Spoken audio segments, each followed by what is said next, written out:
everybody, it's Mrs. Partridge trying something a little bit different here. So what I'm doing is I am making right now a screencastify where I'm going to go through and explain to you all how to solve addition and subtraction inequalities.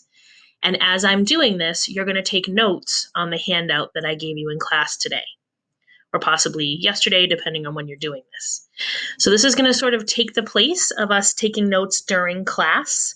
We're going to try this out, see how it goes, and hopefully it goes well. So right now in front of you, you should have your handout that looks just like the screen that says Solving Addition and Subtraction Inequalities at the top. As I go through this and as you watch this video, you're going to take notes on your paper. So the video will stop periodically in Edpuzzle in order for you to kind of catch up and make sure that you have things written down and didn't miss anything. But remember, at any point, you can pause the video as well. So if I'm getting ahead of you or you're having a tough time keeping up, feel free to just click pause, get caught up with your notes, and then continue on. Okay, so we talked last week about inequalities in general, kind of what they are, how to write them, how to graph them. Today, you're going to be solving them, and you're going to see a lot of connections back to chapter 3 when we solved equations. So what you have in front of you right now on the screen and on your paper are two different number sentences. On the left is an equation, and on the right is an inequality. And you should notice they're both pretty similar. They both have x minus 4. They both have -1, but the equation obviously has an equal sign, and the inequality has a greater than sign. So first we're going to go over the process of solving the equation on the left. So this is what you should be taking notes on as we go through here.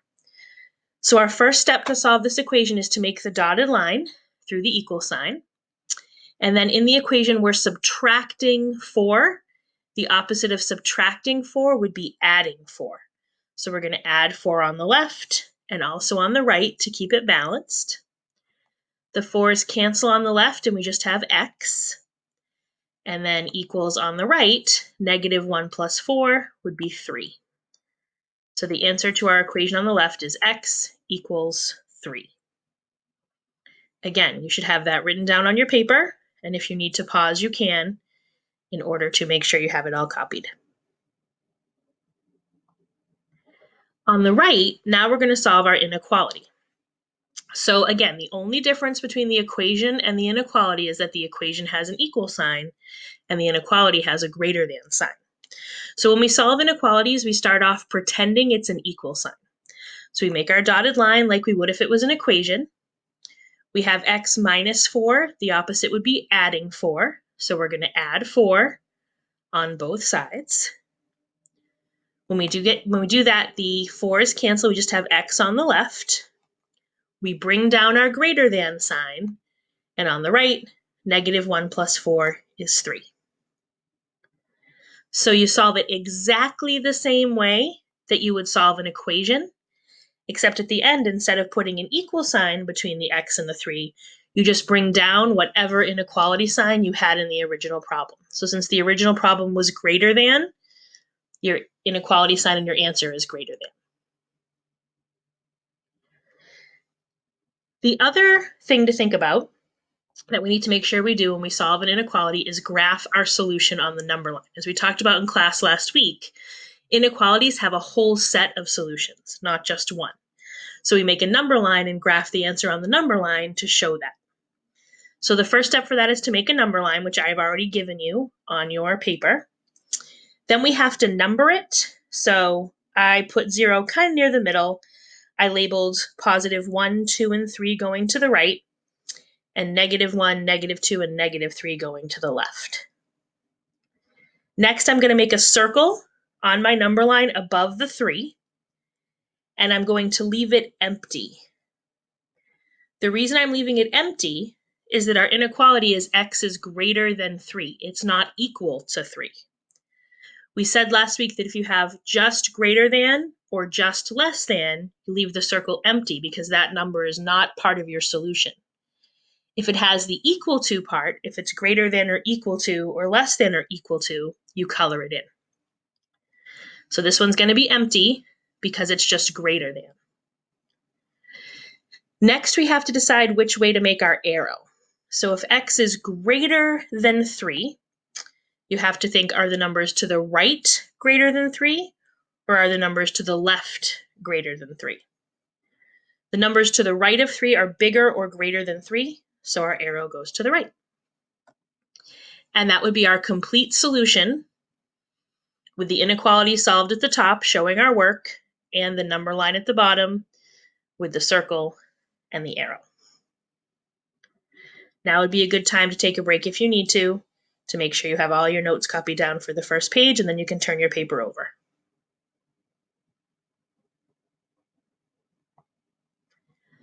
So on the back of your paper, we have a couple more examples that I do want you to copy down.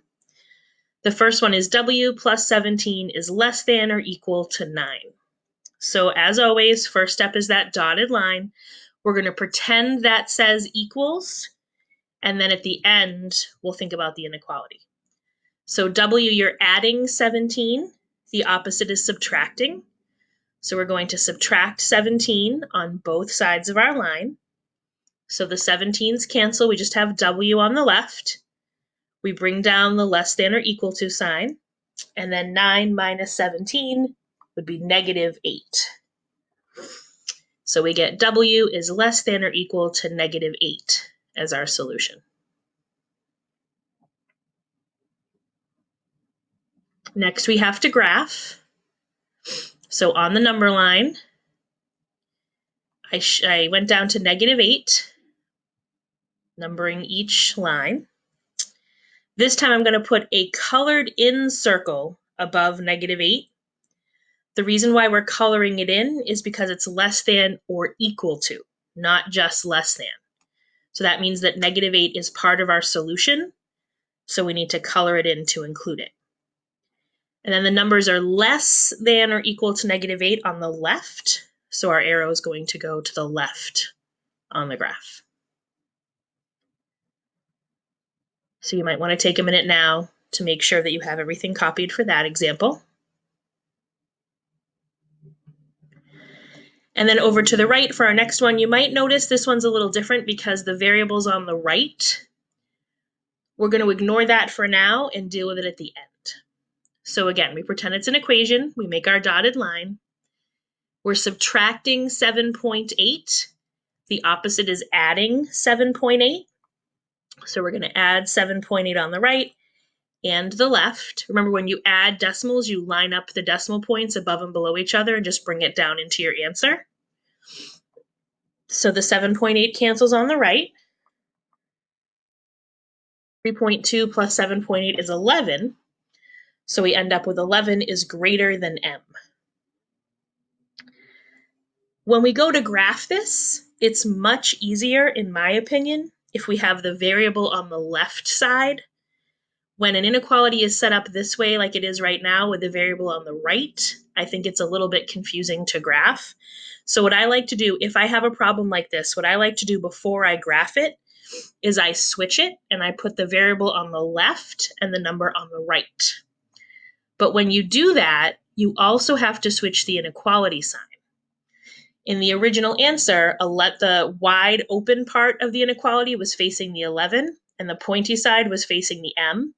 So if you switch the 11 and the m, you also have to switch the inequality sign.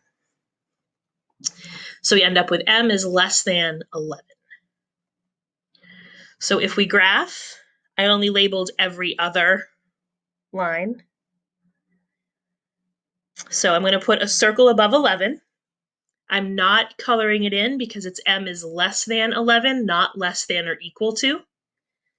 And then the numbers are less than 11 to the left. So that would be the graph for m is less than 11. So you should take a minute to make sure that you have these two problems copied down and graphed on your note paper.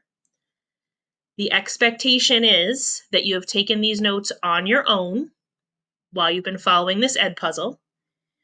And the next step is for you to move on and complete the practice sheet that I gave you to have a chance to practice on your own. So I hope this went well. Remember, you can always go back and rewatch anytime if you need some extra help.